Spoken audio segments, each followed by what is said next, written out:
So patch 1.02 is officially out for Valorant, and it was weird. It dropped in 2 segments. They dropped part of it on Tuesday, and then they finally released the majority of it today on Wednesday. And a lot of things came with it. Obviously, the big thing that came with it was competitive. We finally have that out, and I'm sure that people are going to be grinding that for the next couple of months, for the rest of the game. That is really, competitive mode is the bread and butter of most FPSs nowadays. But they had a lot of other changes. The one that I am the most excited about is the tagging. They reduced the amount that you get tagged from 80 to 70%, which really isn't that big of a difference. Like percentage-wise, it doesn't sound like it's a lot of a difference, and it might not. You may not even be able to tell when you're playing, but I'm interested to see if I can tell a difference and how much that changes the actual flow of the game, because tagging is one of the things that I do strongly dislike about this game is how potent that is. But the one thing that I am, the majority of this video is going to be about, is the new PRISM collection. Obviously, the new collection is out. It's interesting, if you look in the top left, it says that there is 15 days, 14 and a half days left on this featured collection, which I find interesting because that means that for the next 15 days, this will be the collection. So I'm kind of glad that they put a lot of time in there. They've been putting out collections really, really quickly. I mean, we're already on the third one. Third one since the game released, which is kind of crazy. But in any case, it comes with the Spectre, the Operator, Ghost, Phantom, and a new knife skin. Now, I have not gone in and actually looked at... so the interesting thing about this collection is this is not one that you can use Radiant points on, which is weird to me that you can't customize them at all. I thought that that was kind of the whole point of it being a collection, was that they were customizable. As you know, for like this Prism Ghost, there's no way that you can change it, but then if you go to the Sovereign, obviously you can buy the different upgrades to make it look different, which I personally thought that was kind of the whole point of the collections. But obviously this collection is cheaper. This collection was a little over 5,000 points. So that was nice. But I'm going to go into the shooting range right now and let you check them out. Obviously, if you play the game, I'm sure you'll pick one up from somebody or spectate somebody using it. But I thought I'd just show them really quick, because they don't have those upgrades from the Radiant points. They won't have any visual effects or anything like that, which is clearly why they cost less. So there's the knife right there. Looks like a standard knife.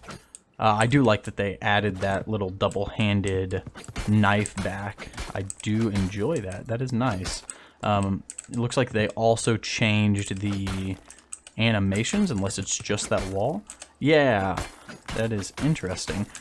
What the lines that the knife make are different than the Sovereign collection, which I find interesting. I don't know why they did that, but in any case, then you've got the Ghost, which I have a little buddy on it right there, but it doesn't look bad. Definitely doesn't really pop, but at the same time, it isn't one of those really expensive collections. Then you have the Spectre was the next one. It doesn't look bad. Again, this collection definitely doesn't pop. I still think that it's a bit expensive, 5,000 points for something that is not upgradable. But, I mean, it doesn't look bad. Obviously, they're not going to have any special visual effects or last kill effects. They're not going to have any different sound effects. The one that I was happy to see that they added was the Phantom, because that is the main gun that I use. Again, I'm annoyed that it isn't one that is upgradable. I love that my Vandal, has those different sounds. It has that different reload animation. Hold on, let me turn on the reload animation, which is that button. I like that it has that, but then with this new bundle, you don't have that same thing. And then finally they added the operator, which again, I'm glad that they added an operator skin because we don't have many of those. I believe there's actually only one other operator skin. But it does not look bad. It's really just personal preference whether you would get this or not. Again, I'll say it with all of them. They are really expensive. Just in the grand scheme of things, 5,000 points is unbelievable when you're only getting, what, 5 skins? Knife, Ghost, Spectre, Phantom, Operator, yeah. So you're getting 5 skins if you include the knife, and 5,000 points is a lot, especially for something that isn't upgradable. But in any case, you know, that's really all they added there. Hopefully this next one that comes out will be one of those upgradable ones. I'm sure that they have no intention of changing the price of these different skins. But I'm glad that they at least added something for the Phantom, something extra, and something for the Operator as well. I don't think I'll actually use the Ghost skin because I do have the one from the Battle Pass, that Tron-looking one. And then I honestly don't think I'll use the knife either. I'll just continue to use the Sovereign knife because I really like the look of that. And then the Phantom. The Phantom, I had the Rush skin. I think this looks a little nicer than the Rush skin, so I'll probably use that. Same thing, I had the Lux skin for the Operator. I'll probably just go ahead and use this Prism skin. But besides that, you know, besides that, competitive tagging, you know, there were some little fixes with Viper and different agents like that. I am glad that they buffed Viper, but there weren't that many big changes. The map changes, in my personal opinion, were pretty stupid. I understand that it wasn't a big part of the change of the update, but the changes that they did don't really seem to do anything. I played a couple games of unrated and a couple games competitive, and it just doesn't seem like it adds a whole lot. I get it, they're trying to stop you from being able to sit in different corners, but I've gotten pretty used to clearing corners when I play this game and pre-firing, you know, certain normally sat in corners. Some of the changes that they made, really the only one I actually care about is on Haven over by A. I like that they made that box shorter. But other than that, most of the changes were pretty useless, in my opinion. They didn't really add much. They didn't do much. And especially, like, the one on Split was in spawn.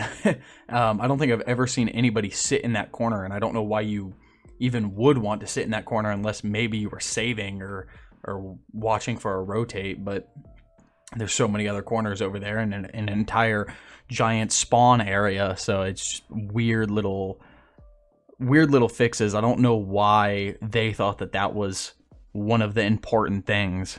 The issue of people sitting in corners doesn't have to do with those particular corners that they were updating. But in any case, you know, there are some other changes that I would like to see happen. Tagging, I would like to have lowered even more, though I'm sure that's not going to happen. The store prices I would love to change.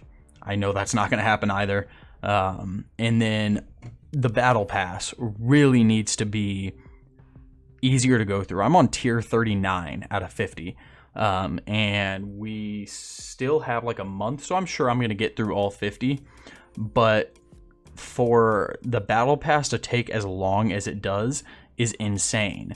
And if you haven't noticed, as you go through the Battle Pass, each tier gets progressively longer to actually complete. The XP needed keeps going up, so it's like you start out and it seems relatively easy to get from, say, tier 1 to 10, but then getting from tier 38 to 39, yeah, it took forever, which I think is a bit ridiculous. I understand that they want the things in the tiers, especially the skins, to be hard to get and something that you have to work towards, but at the same time you can also just buy them, which is what it is. I know a lot of people who have already just bought all the way through tier 50 because they don't want to have, they just want the things now, and obviously that's exactly what the game developers want. You know, they want to be able to make their money, so they want people to just go through and buy them. But overall, I'd say it was a very successful update. I'm not sure if they changed anything with Spike Rush. I don't really play that much Spike Rush. If I'm practicing, I'm doing it either in the practice or AM Labs or Kovacs or something like that. Really, the only time I'll play Spike Rush is if I'm just sitting around and I don't have time for a full game of unrated and I'm just bored. But that doesn't happen all that often. I'd rather just be in the practice range. But in any case, that's about it for this video. I mean, that's really all that they had to this update. I looked at the patch notes, and a lot of it doesn't really... They're just very small fixes that don't actually pertain much to the overall game, really, besides competitive being added, obviously, and them changing the name of the last one. That doesn't really matter. People said that the name Valorant was confusing. I don't see why, but hey, to each his own. If they wanted to change it, Radiant, whatever. But in any case, I hope you guys enjoyed the video, and take it easy.